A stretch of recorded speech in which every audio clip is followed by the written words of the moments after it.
Hans, I do want to start with you. The president made this surprise visit to Iraq, and when he got there, he bragged about, or admitted at the very least, he completely ignored the advice of his generals. What does that mean going forward?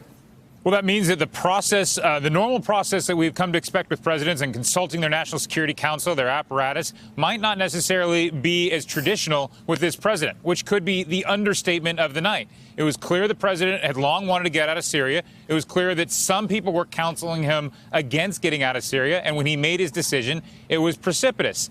I think we should note here what the president did do, though, and that is he'd said that the U.S. forces would stay in Iraq. So a defense on Syria, a recommitment to Iraq, no meeting with Iraqi political officials, and no trip to Afghanistan, a war where he's also withdrawing troops, about 7,000 of them, a war he inherited, then escalated, and now apparently also wants to draw down.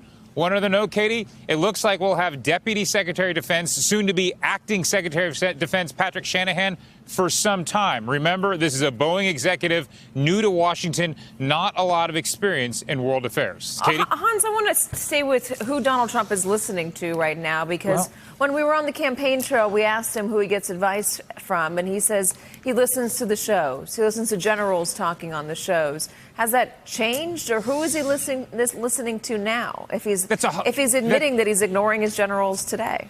Yeah, it's a hard question. We know he listens to the president of Turkey, who told him, and the president apparently made assurances to Recep Erdogan that Erdogan made the assurances that they would finish off the fight in ISIS. It's clear that the president's public statements on ISIS and their strength are at odds with what his officials are saying on the ground. Just this morning, officials in Iraq saying that they have continuing airstrikes against forces in Syria, ISIS, because of the enduring threat.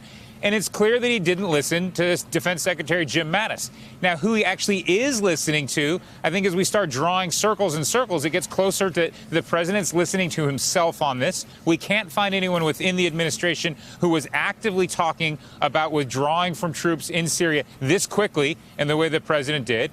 And that's the new reality going forward. In a lot of ways, Katie, it's similar to what happened with Kim Jong-un. This is a president that wanted to have a summit. He wanted to go towards a deal, and he hurtled towards that deal.